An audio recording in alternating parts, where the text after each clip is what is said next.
Эндээс хуурай газар дуусаж далаа эхэлнэ гэж бичсэн юм байна.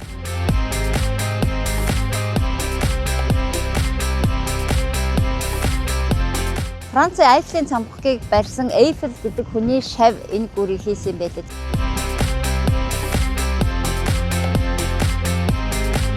Одоо Европын маш олон орнууд дотроос үлгэрийн ордон гэж нэрлэгддгээрээ маш их алдартай юм байна.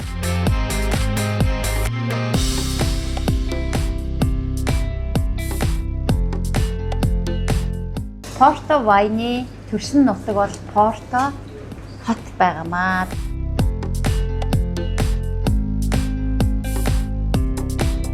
Тэгээ Гэгэ Мария ингээд маш их гэрэл гаргаад ингээд тэнгэрээс бууж ирсэн.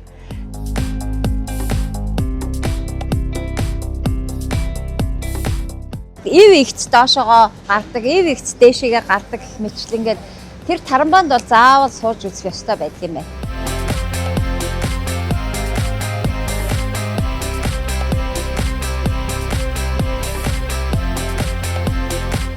Дэлхийн хамгийн өндөр, хамгийн том давлгаа гардаг газар юм байна.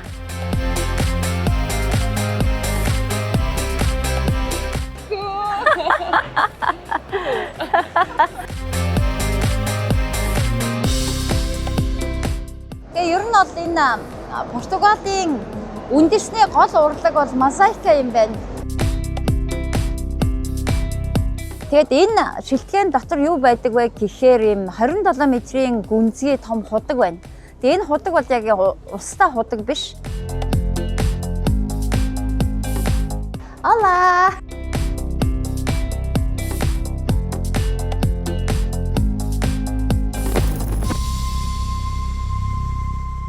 Welcome to Portugalia. Португал улсаар аялах бидний аялал ийхүү эхлэж байна.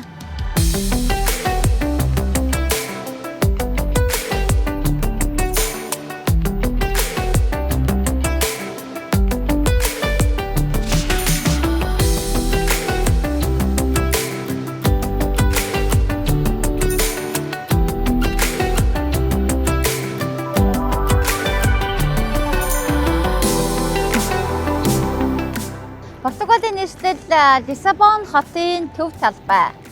Миний наалд харагдаж байгаа том үзэсгэлэнтэй гоё хаалга бол Руи Аугусто гэдэг нэртэй Триумфальны арк ялалтын хаалга юм байна. За тэгээд энэ хаалгыг бол 1756 оноос эхэлж барьсан. Ер нь бол 1755 онд Лиссабон хот маш хүчтэй газар хөдлөлт болоод хот бараг тэр чигтээ нурсан юм байна. Маш их гамшиг болсон юм байна. Тэгээ тэрний дараагаар бол энэ хаалгыг барьж эхэлсэн. Тэгээ хөрөнгө мөнгөний гачаалаас болоод бараг 100-аад жилийн турш барьж иж 1800 хэдэн онд ингээд дуусгасан байна. За тэгээ энэ талбай дээр байгаа энэ хөшөө бол Жозе 1-р хааны хөшөө юм байна. Тэгээ энэ хаан бол мөн 1755-аас 1700 хэдэн он хүртэл засаг барьж байсан. Яг энэ хааныг байх үед бол тэр хүчтэй газар хөдлөлт бол болж байсан. Тэгээ тэр алдартай хааных нь хөшөө Лиссабон хотын гол талбай байна.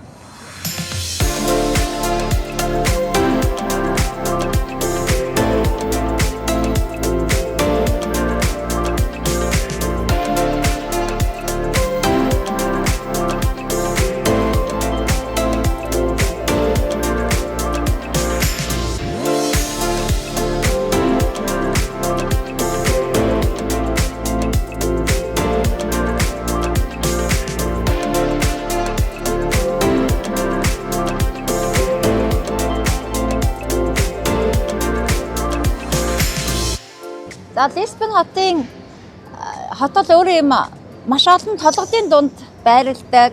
Ер нь 7 толгодын хот гэж нэрлэдэг байгаа шүү дээ. Тэгэхээр ийм дээшээ доошоо гэсэн ийм замууд ихтэй.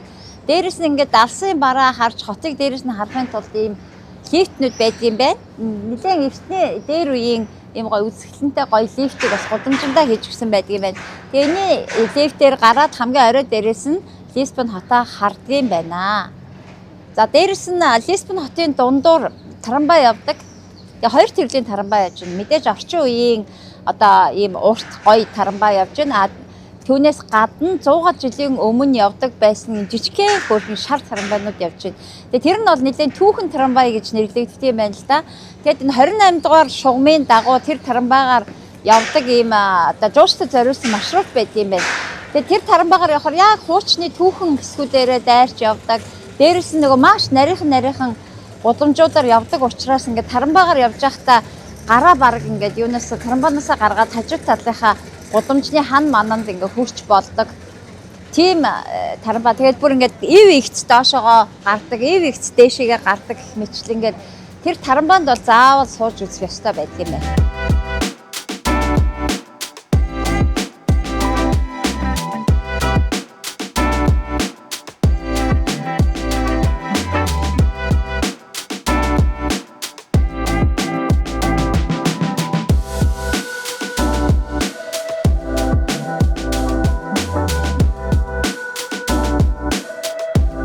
Лиссабон хотын Белемийн талбай дээр энэ миний ард харагдаж байгаа хийдэг бол Жеронимуш цогчин дугуйн гэдэг юм байна л да.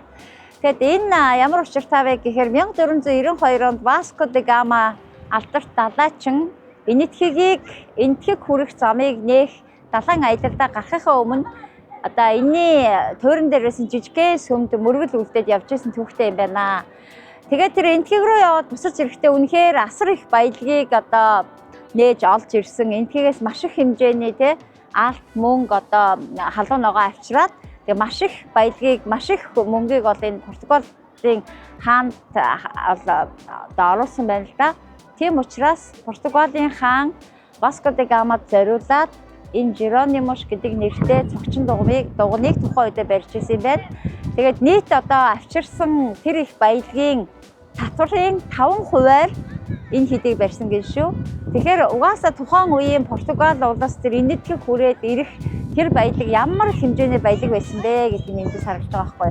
Дээрээс нь энэ хийдэд энэ цогчин дугуйнд өнөөдөр алдарт далайчин Васко де Гамагийн шарил байгаа юм байна.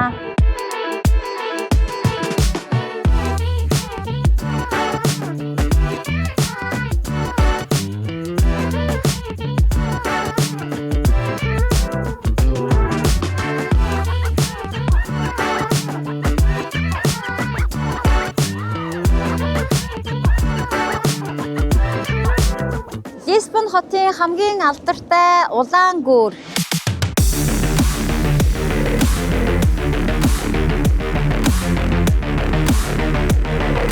За энэ гүүр бол яг Сан Францискогийн Golden Gate гүүртэй маш адилхан харагддаг. Тийм учраас хүмүүс бас яг энд ирэхээр Сан Францискод ч ирсэн юм шиг тийм сэтгэл төрөд байгаа байхгүй юу. Тэгээд ер нь яагаад ингэж Golden Gate гүүртэй адилхан бэ гэхээр Америкийн компани барьсан юм байна лээ. Америкийн Сан Францискогийн гүүр барьдаг компани барьж өгсөн учраас ингээд Golden Gate-тэй адилхан copy paste хийсэн ийм гүүрийг барьж өгсөн байна. Нөгөө гүүрнээс ялгаатай нь гэвэл хоёр давхар замтай доогуур нь бол галт зэрэг явдаг ийм гүүр байна. Тэгээд энэ гүүр бол өөрө 2.2 км-ийн урттай бас дэлхийн олон дүүжин гүүрнүүд дотроо нэлээд уртад тооцогддог ийм гүүр байна.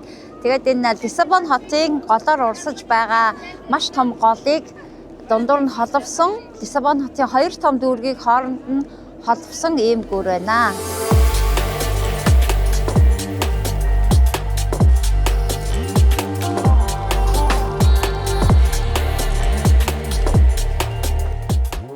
Лиссабон хотын төвд яг энэ голын ирэг дээр Атлантын далайн амны хажууд бол одоо энэ Белем гэдэг цамхаг байна. Энэ Белемийн цамхаг бол Португалийн далайн аяллаа бэлэгдэл юм байна. Ер нь бол Атлантын далайгаас ирж байгаа альва одоо Португалийн өөрсдийнх нь хөлөг онгоцыг баяр ёслолын байдалтайгаар хүлээж авдаг одоо Триумфальны хаалга гэж анх босгосон 1500-аад онд анх барьсан одоо ийм цамхаг байна. Одоо энэ цамхагийн талаар ярихын тулд Португалийн далайн аяллаа тухай бол заавал ярих хэрэгтэй юм байлээ. Ялангуяа Португалийн далайчдын тухай.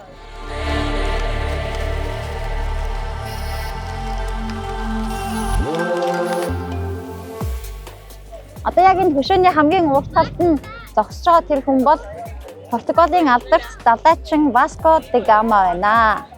За хоёр дахь том далайч бол Магеллан юм байна. Тэр Магеллан гэдэг далайчныг бол манайхан Магелланы хоолой гэдгээр нь андахгүй мэдэх байхаа. Тэгээ Магеллан бол Португалийн далайчин гэхдээ Испаний хааны хөрөнгө оруулалтаар дэлхийг тойрох аяллаа эхлүүлж ирсэн юм байлээ. За тэгээд Магеллан бол одоо дэлхийг тойрох аялалдаа явж байгаад өөрөө бүтэн тойрч чадаагүй. Яагаад гэвэл Филиппин улсад очоод Филиппиний дотоодын дайнд оролцож явж байгаад одоо амь өргөцсөн байна. Маш азгүй тохиолдолд ингээд буцаж нутагтаа ирч чадлагүй тэнд амь өргөцсөн байгаа байхгүй юу? 25 хөлөг онгоцтой гарсан энэ тойрон аялал маань буцаж ирэхдээ 18 хүнтэй нэг хөлөг онгоц одоо буцаж ирсэн гэсэн ийм төвхтэй юм байлээ. Тэгээд гэх мэтлэнгээр маш олон одоо алдартай далайчид бол Португалаас гаралтай. Тухайн үедээ Португал улс бол дэлхийн нэлээд олон орныг бол колоничилж байсан. Жишээлх юм бол Бразил тэр чигтээ байж гин. За Малайз байж гин. За тэгээд Африкийн нэлээд олон орнууд гэдэг өөрийнхөө газар нутгийг бол маш их хэмжээгээр тэлж чадчихсан.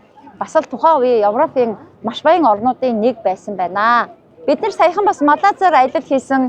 Тэгээ Малайзын аяллаар явж байхдаа тэр Мелакагийн хоолой дээр орших Мелака хотод очисон байгаа. Тэгээд тухайн Мелака хотыг тухайн үед хэн эзэлж авсан тэр бол зүүн өмнөд Азийн бүх баялагийг эзэмшигч байсан гэж ярьдсан байлээ л дээ. Тэгэхээр тэр Мелака хотыг бол Португалийн генерал Алфонсо гэдэг хүн эзэлж аваад тэгээд 130 жилийн турш Португалийн харьяанд байсан байгаа байхгүй юу. Тэгэхээр зэрэг одоо зүүн өмнөд Азийн улс орнууд болон Африкийн улс орнууд за Бразил гэх мэтлэнгээр маш олон улс орнууд бол одоо Португал гэдэг тухайн үеийн улсад маш их хөрөнгө оруулалтыг хийжсэн юм колон орнууд нь байх нэ.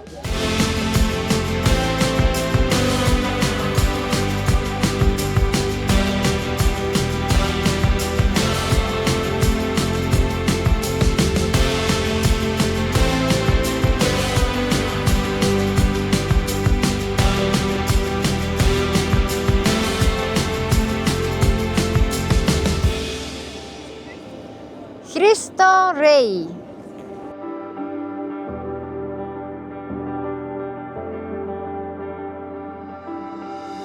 За Лиссабон хотын хамгийн өндөр цэг дээр байрладаг энэ Cristo Rey гэдэг нэртэй Христийн хөшөө байна. Тэгээд Рио де Жанейро хотод байрладаг Бразил дахь Христийн хөшөөтэй маш адилхан. Тийм ч учраас одоо Лиссабон хотод ирсэн хүмүүс энэ хөшөөг харахаараа заримдаа бид нар чинь Бразилд ирчихв хаана байна гэж баг андуурдаг ийм хөшөө байгаа. Тэгээ энэ хөшөө маань өөрөө 85 метрийн өндөртэй юм байна. Тэгээд одоо яг энэ Португалийн ард түмний бас дахин шүтдэг одоо гол те одоо шүтэн болсон ийм газар байна.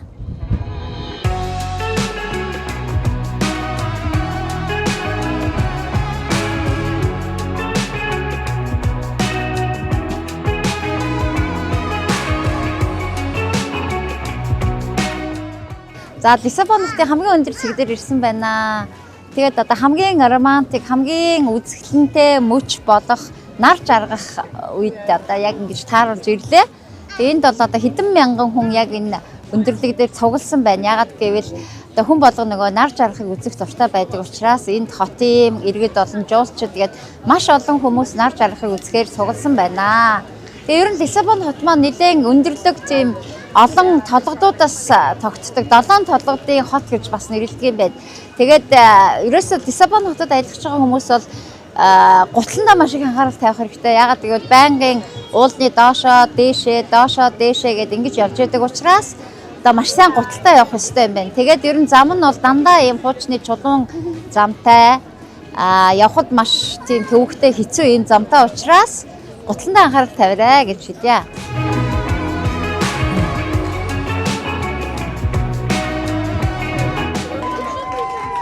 За ингээд нар бүрэн жаргахаар хүмүүс алга ташиж нарыг үддэг юм байна. Тийм бас уламжлалтай юм байна. Тэгээ яг нар жаргах үеэр бас энэ Лиссабоны уулын орой дээр пина колада очена.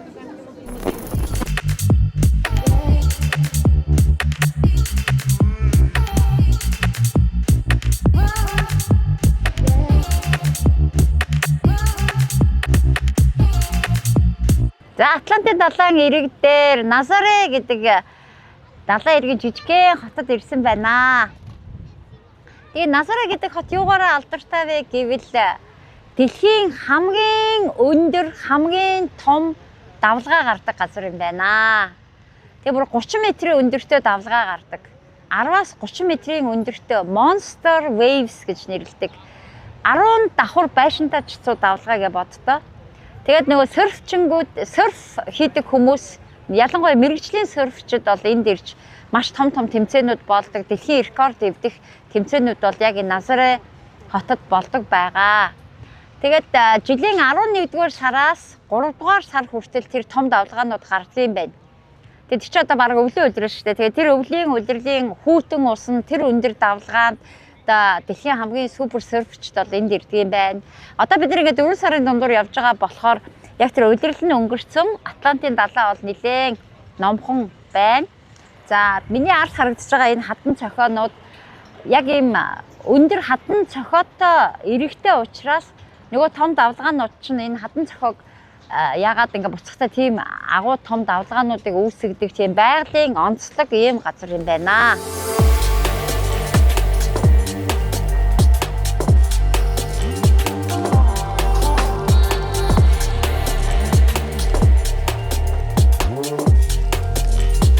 Тэгээд энд одоо яг ингээд тийм амар 10-аас 30 метрийн өндөр давлгаанд одоо хэр ингээд хүн үхдэг юм болоо гэд судалсан чинь ер нь бол мэрэгжлийн серфчид бол баг үхдэггүй. Сүүлийн 10 жил ихэд баг ганцхан хүн өнгөрсөн гэж байгаа байхгүй юу.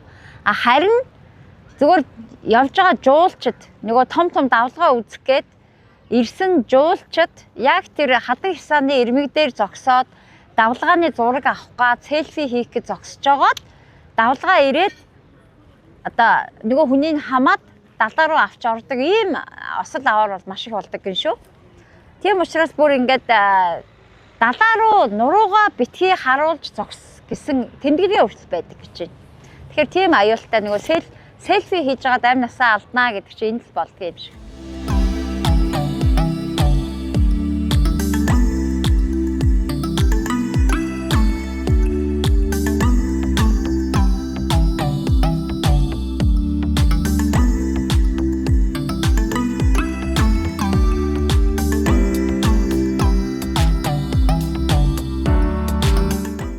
За бид Лисбон хотоос нэг 30 минут машинаар яваад Синтра гэж жижигхэн хотод хүрэлцэн ирсэн байна.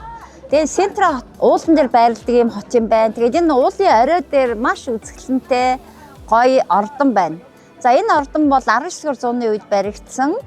За Португалийн Фердинанд 2-р хаан барьсан юм байна. Тэгээд энэ Европын хотууд дотроос одоо Европын маш олон орднууд дотроос үлгэрийн ордон гэж нэрлэгддгээрээ маш их алдартай юм байна. Тэгэхээр Фердинанд 2-р хаан бол үнэхээр одоо урлагт маш их хайртай хүн байсан учраас ингээд маш гоё урлагийн бүтээл мэтийн ордон одоо өөрийнхөө зуны ордон бол энд байгуулсан юм байна.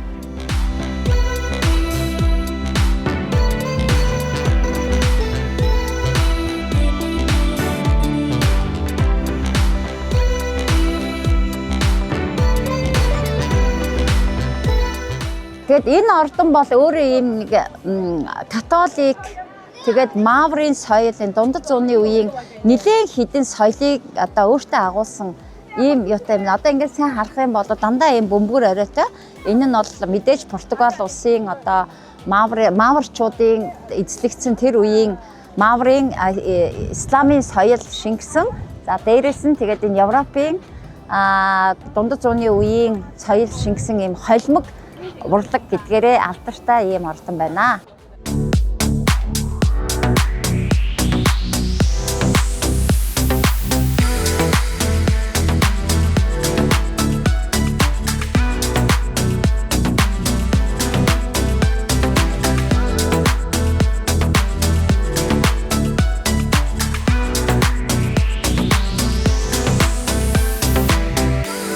За Португалийн Сентри гэж жижигхэн хотод ирсэн байна. Тэгээд энэ хотын Cuesta de Regalada гэдэг нэртэй мэдлэн газар бид нэр ирлээ. Тэгээд энэ бол их сонин газар юм байна л да. Ер нь бол Сентри хот нь өөрөө маш олон ийм түүхэн дурсгалт газрууд байдаг. Маш их жуулчдыг татдаг ийм газар юм байна. Тэгээд бид нэр ирсэн байгаа энэ эдлэн газар бол маш сонин түүхтэй юм байна. За энэ эдлэн газрыг бол Антонио Аугусто гэдэг нэртэй одоо Бразилд төрсэн Португал хүн анх байгуулсан юм байна. Тэгээ Бразил өөр Португалийн колонд байсан.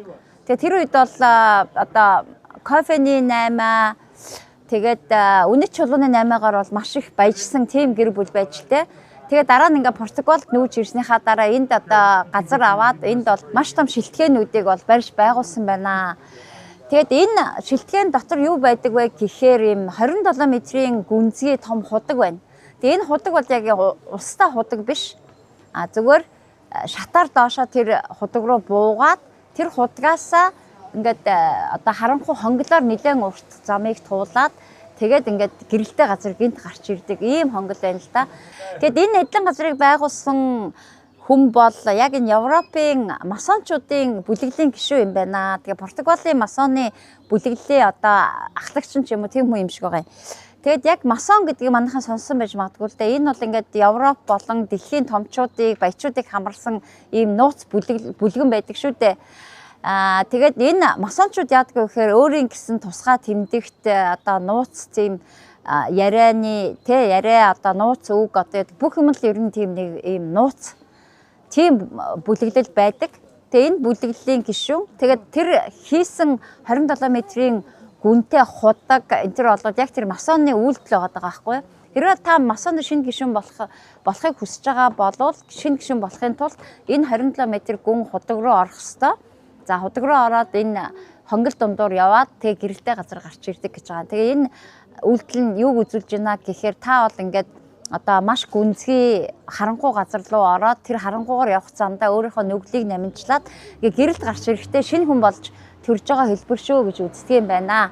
Тэгээд энийг байгуулсан хүн бол одоо бүх нас бүх амьдралаа энд ингэж энийг байгуулахын тулд өнгөрөөсөн. Тэгээ 1920 онд нас барсан юм байна. Тэгээ нас барсныхан дараагаар бол хамгийн том хүүн өвлж авсан байна. Тэгээ өвлж авсан хүүхэд нь бол нэлээд бүтлгүү гаргаж л дээ.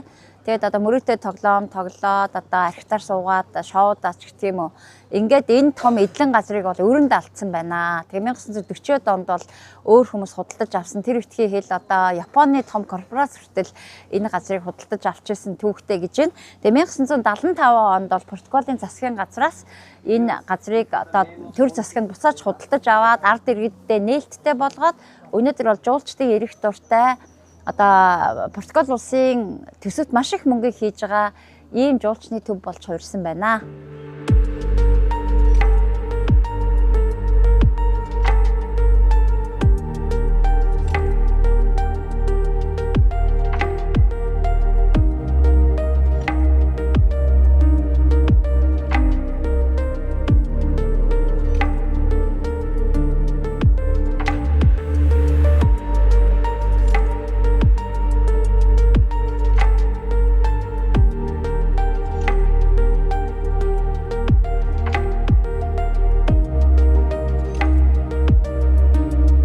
Лиссабон хотоос Порто хот руу явах зам дээр Фатима гэж юм жижигхэн хот байна.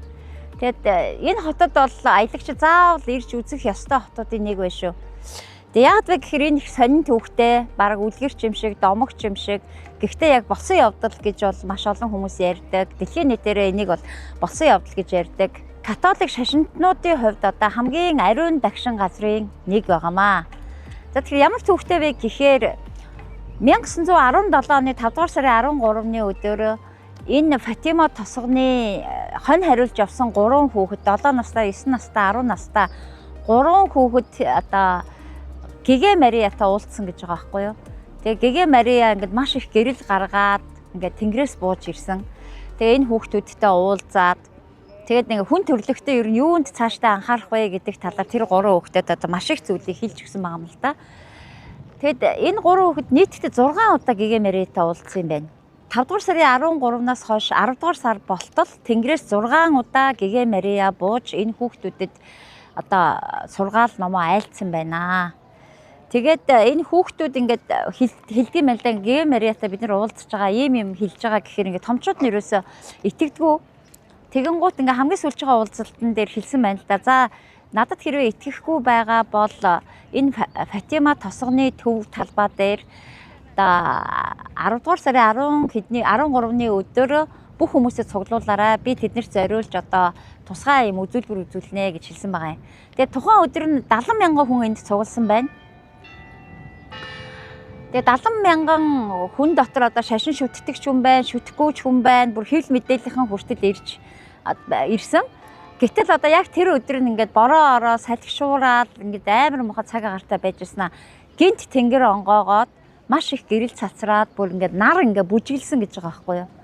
Тэгэл ингээд янз бүрийн өнгөөр ингээд солонгорол хуяарал нар бүжиглээл ингээд газар дээр бараг ингээд гэрэл бууж ирээд тэгээд үнэхээр одоо байгалийн маш өвөрмөц сонин үзэгдэл болсон байгаа юм. Тэгээ энүүгээр Гэгээ Мария бол одоо хүн төрлөختөнд тухайн 3 хүүхдээр дамжуулан илгээлтүүдэд хэлж үлдээсэн гэсэн ийм сонин түүхтэй газар байна. За тэгээд Гэгээ Мариягийн тухайн үед 3 хүүхдэд хэлж үлдээсэн тэр одоо илгээлт дотор нь ийм 3 нууц агуулдаг гэж байна л да. За нэгдүгээр нууц нь бол тэр хүүхдүүдийг хэрвээ хүмүүс бурхан шашнаа шүтгэхгүй бол одоо тамд хэрхэн очих вэ гэдэг талаар одоо там гэж юу гэдгээ гэдэг тэр 3 хүүхдэд харуулсан гэж байгаа юм. За хоёрдугаарт нь бол одоо миний сонирхлыг хамгийн их татаад байгаа хоёрдугаар нууц нь бол их сонин. Энэ нь бол Орос улсын тухай юм байлээ. Тэгээд эн чинь 1917 онд болсон үйл явдал 17 оны 5 дугаар сар те. Тэгтэл Оросд одоо октябрийн хувьсгал 17 оны 10 дугаар сард октябрийн хувьсгал болоод коммунизм, социализм, коммунизм эхлэл тавигдсан шүү дээ. Тэгсэн тэр Гэгээ Мария тэгж хэлсэн байна л да. Ялангуяа Орос улсыг миний ивэлд багтаах хэрэгтэй байна. Яагаад гэвэл энэ Орос улсад нэг тийм одоо сонин юм болох гээд байна. Тэгээд тэд нар ингээ буруу замаар явах гээд байна. Энэ буруу замаар явсан Орос улсын тэр алдаагаа энэ дэлхийн нийтээр тараах гээд байна шүү гэж ингэж захиж үлдээсэн байгаа юм л та. Тэгэд энэ захиасыг нь одоо үеийн үед маш олон Ромын пап лам нар ингээд Орос улсыг одоо Гэгээ Мариягийн ивэлд багтаах тийм хурал ном янз бүрийн юмыг бол маш олон удаа хийж исэн юм түүхтэй юм байлээ. Ялангуяа нөгөө Польшоос төрсэн Польш гаралтай поп хамтлан байдаг штэ. Павел гэд. Тэгээд тэр хамтлан бүр ингээд тусгаалan бүх хамбанарыгаа цуглуулад Орос улсыг Гэгээ Мариягийн ивэлд багтаах хурал хүртэл хийж исэн гэсэн ийм сонин тийм мэдээ байгаад байгаа юм. Тэгээд 3 дугаар нууц нь бол ерөөсө хүн төрлөختөө ингээ бүх нийтээрээ одоо инх тайвны төлөө бүгдээрээ нэгдэцгээе гэдэг зүйлийг л одоо Гэгээ Мария тэр үед хэлж үлдээсэн гэсэн ийм түүхтэй юм бэлээ. Тэгээ энд ирсэн бүх хүмүүс бол маш их шашин шүтлэгтэй католик шашны одоо шүтгч нар ирж байгаа. Тэгээд энд одоо ингээд нэлээд урт юм 200 м юм мөлхөж явдаг хоёр өвдөг дээрээ одоо явж ингэж мөрөгдөг ийм мөрөглийн хэсэг байна. Тэгээд энэгээр бүтэн явж дууссаны дараагаар бол тухайн хүн маш их гэгэрнэ гэсэн ийм одоо Европын болон дэлхийн католик шашинтнуудын төв газар байна.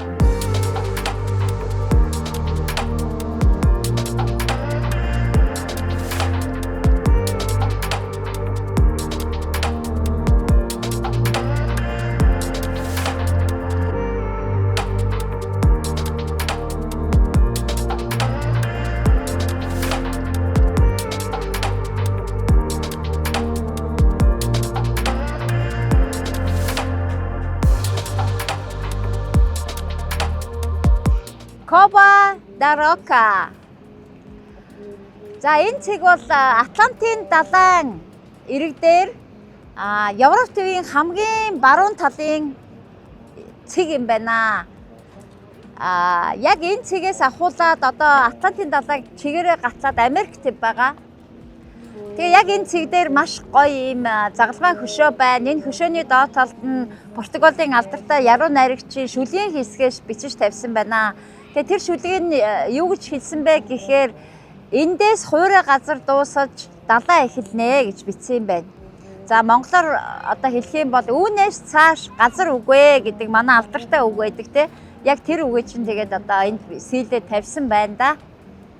За ер нь бол одоо европчуудын хувьд Америк твийг нээхээс өмнө эндээс цаашаа ерөөсөө хуурай газар байхгүй гэж үздэг байсан юм байлээ.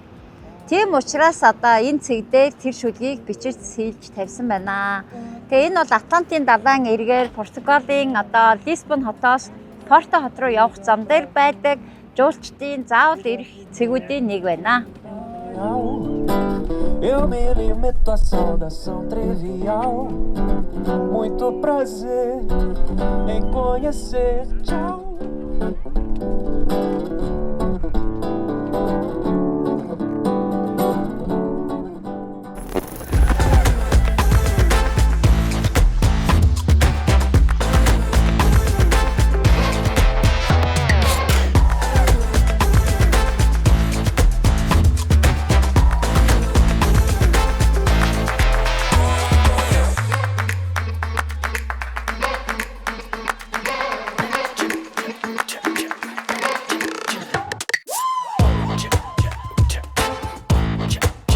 За бид Португалийн 2 дахь том хот Порто хотод хүрэлцэн ирээд байна. Тэгээд өглөө Лиссабоноос гараад машинаар дахиж явсаар байгаад ер нь бол 350 км юм байлээ.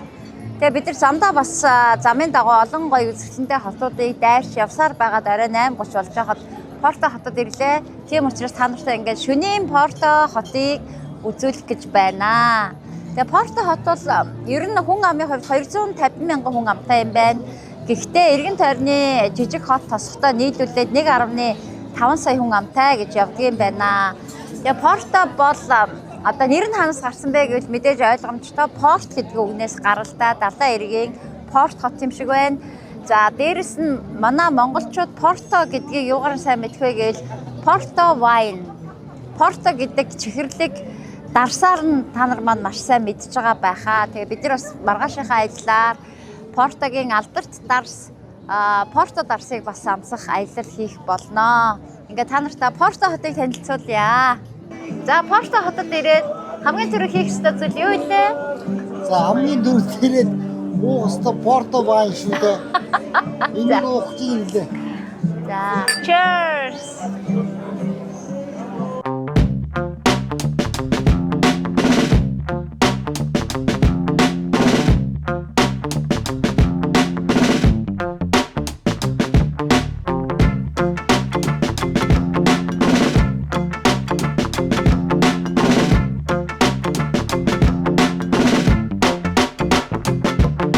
За Порто хотын голоор урсдаг дооруу голын гүүрэн дээр зогсож байна. Энэ Луи 1 гэдэг нэртэй гүүр юм байлээ. Тэгээ энэ гүүрийг одоо алсаас харах юм бол яг Эйфелийн цамхаг шиг харагддаг, хавтгай Эйфелийн цамхаг шиг харагддаг гэж хэлж болно. Яагаад гэвэл Францын Эйфелийн цамхагийг барьсан Эйфел гэдэг хүний шав энэ гүүрийг хийсэн юм байлээ. Тийм учраас одоо бүтцэн нь бол яг Эйфелийн цамхагтай адилхан хийгдсэн ийм гүүр. За тэгээд энэ дооруу голын хоёр талын эрэг бол маш одоо игцэн цавчим эргүүдтэй юм байна. Тэгээ энэ гол нь хотыг бол хоёр хэсэгт хуваадаг. За хотын хойд талын хэсэг нь бол ЮНЕСКОгийн өвд бүртгэгдсэн маш эртний түүхэн барилгуудтай. За хотын урд хэсэг дээр бол арай орчин үеийн барилгуудтай. Тэгээд алдартай Порто wine дарсны үйлдвэрлэгчдийн одоо агуулгууд оршдог. За одоо энэчээс ингээ харахад бол маш олон агуулгууд харагдж байна. Тэнд Grahams гэд байна, Fonseca гэд байж байна. Ингээд нэлээд олон Порто wine-ийн үйлдвэрлэгч нар байна. Ер нь Порто гэдэг wine маань өөрөө бас дэлхийд нэлээд алдартай wine тооцогддог шүү дээ.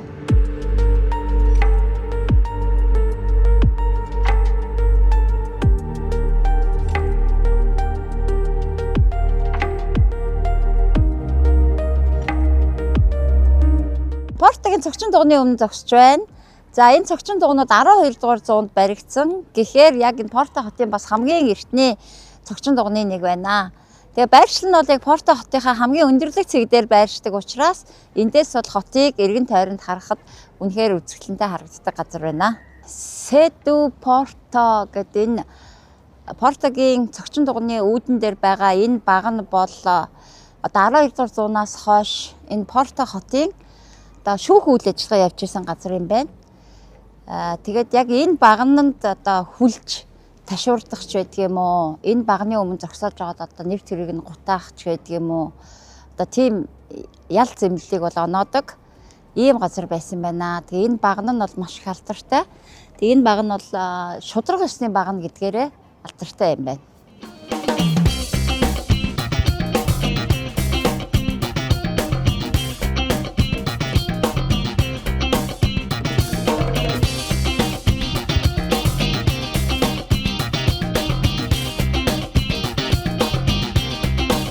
Порто хотын галт тэрэгний буудал.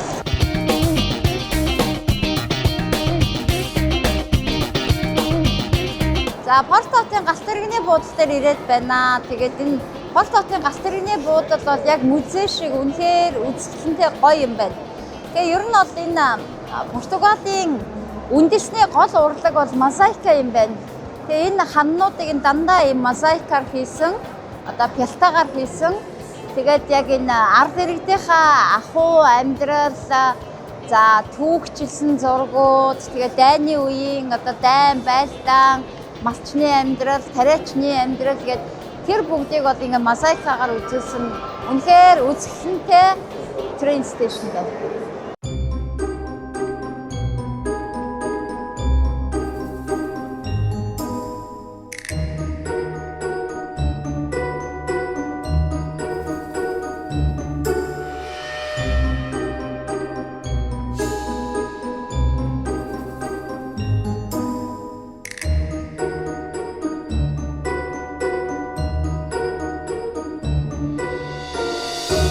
Порто хотын төвд Livraria Lello гэдэг нэртэй алдартай номын дэлгүүр байна. Одоо энэ миний ард харагдаж байгаа номын дэлгүүр бүр үнэхээр их очиртай. Одоо энэ ч билет авах юм бол бараг 2-3 цагийн дараа орохоор л нэг билет авах юм шиг байна. Тэгэд энэ номын дэлгүүр бол дэлхийн одоо маш үзэсгэлэнтэй номын дэлгүүрүүдийн эхний 3-т жагссан юм байна. Дотор нь бол үнэхээр гоё одоо Португалийн үндэсний урлагаар чимгэлсэн маш гоё. Энэ номын санг алдартай болгосон хамгийн гол зүйл юу вэ гэвэл Rowling гэдэг нөгөө Harry Potter-ыг бичсэн зохиолч бүсгүй. Энэ номын санд сууж одоо тэр Hogwarts сургууль болон Hogwarts-ын номын сангийнхаа санааг олсон гэж яригддаг юм байна л да. Тийм учраас энэ үнэхээр алдартай болсон юм байна. Ер нь Rowling бол 1990 онд энэ Порто хотод англи хэлний багш байсан юм байлээ. Тэгээд тэр үедээ энэ номын сангаар байнга ирдэг байсан байна л да. Тийм учраас энэ номын санаа нь одоо Harry Potter-ын санааг олсон номын сан гэдгээр маш алдартай. Одоо яг энэ үүднийх нь хоёр цонхон дээр нөгөө Harry Potter киноны эхний ангийн шидэт чулуунуудыг нь тавьчихсан. За дотроо бол ингээд ийм урсдаг ийм ийм мушгаа өндөр шаттай. Тэгээ энэ шатнаас одоо тэр Хогвартын сургуулийн нэг наашаа цаашаа хөдлөөд идэг шатныхаа санааг олсон. Ийм учраас энэ номын сан ийм алдартай юм байна.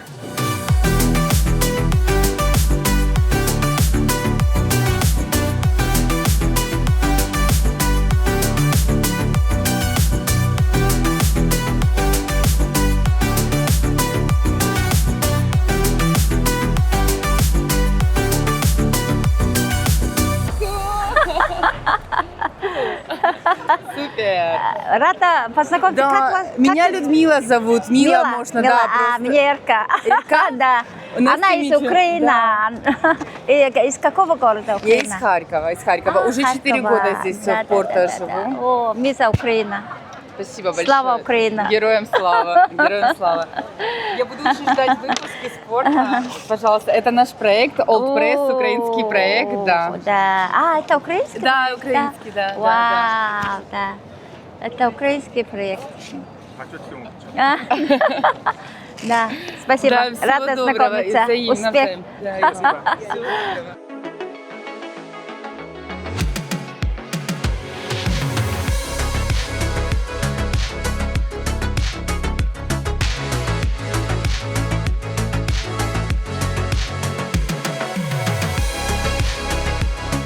Порто хотын Кармо болон Кармелитас сүм.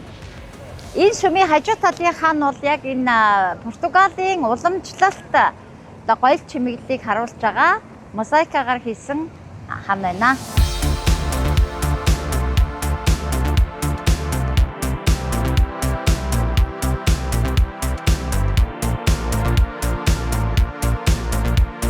Португалийн Портод ирсэн юм чинь Порто wine гэдэг алдартай вайн уух ёстой. Тэгээд Порто гэдэг манай Монголд бас байдаг штэ.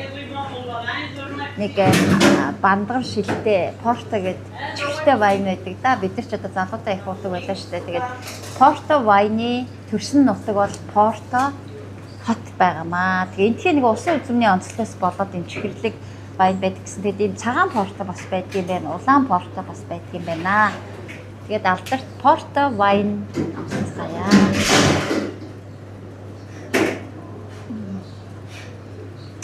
Тэгээд Порто хотод бол Порто wine-ийн маш олон үйлдвэрлэгч нар байдаг. Тэгээд Grahams гэдэг тэр үйлдвэрлэгчийн агуулгаар бас урд нь ихтэй орж ирсэн л дээ. Тэгэхэд бол тэнд ингээд Монгол дахь дистрибьютор гэдэг нэр нь байж исэн. Тэгээд би бас тэр үед бодож ирсэн шүү дээ.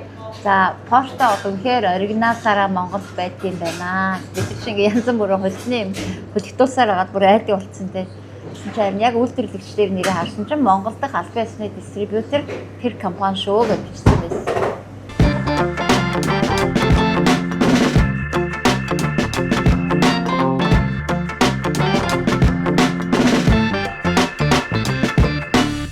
Португалийн бас нэг үндэсний хоол одоо десерт юм да бол egg tart.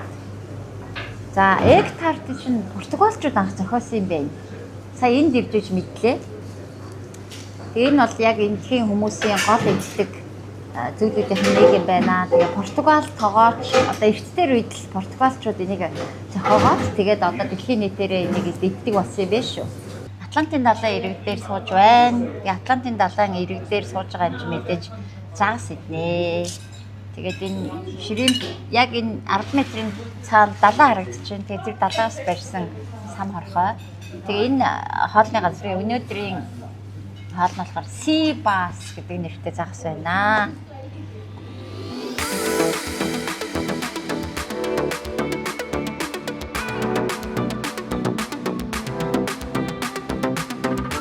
За, Лисбон хотынхоо Airbnb бодлыг танилцуулъя. За, манайхын 2 унтлагын өрөөтэй том өрөөнд байна. За, эхний унтлагын өрөө маань энэ ер нь амар үзэсгэлэнтэй, гоё, тухлаг, гоё. Тэгээд энэ хөшиг юм ийм гоё. Том өрөө нь бас юм айгу том. Тэгээд ингээд шууд төв гудамж руугаа авдаг. Гадаа шүнжэнгөө нүгээр шоу болчдөг юм билээ гол нь жоохон чимээхтэй. Тэгээ 2 хоногийн 2 унтлагын өрөөтэй Airbnb Лисбон хотод яг хотын төвдөө хоногийн $200 буюу $400 авлаа. За, тэгээд галтгоотой. Тэгээд 2 ортой дахиад нэг унтлагын өрөө. Ер нь бол маш тухтай зөв сонголт хийж чадлаа энэ удаад. Зарим үед бол бас сонин байранд ороод яваад байгаа. Энэ удаад бол байршлын хувьд ч тэр, байлны хувьд ч тэр үнэхээр сайн сонголтыг бид хийж чадлаа.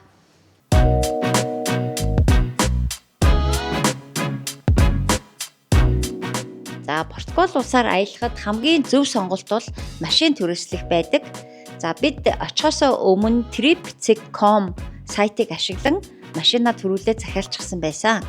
За, бид Ford Sedan машиныг хоногийн €70-оор түрээсэлсэн.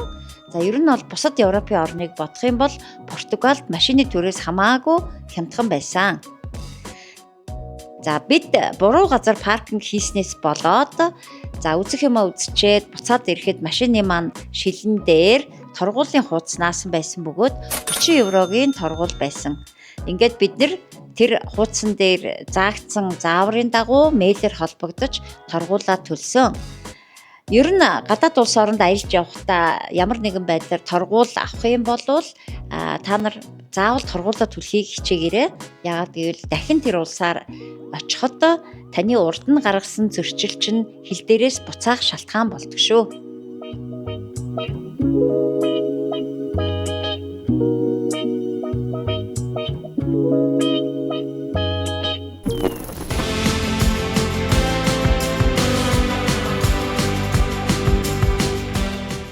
Нэгэн цагт далаад ноёрхож байсан хүчирхэг хаант улс өнөөдөр бол агуу Роналдогийн төрсэн газар Атлантын далайн эргийг эмжээрлсэн Порто дарсны эх орон Португал улсаар хамтдаа аяллаа. Дараагийн аялал хүртэл түр баяртай.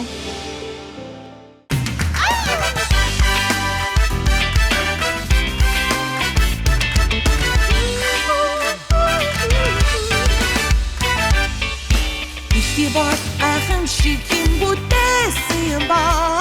Зай атын дуняга дурдэлхий байдаггүй юм. Энэ гайхамшгийг үзэж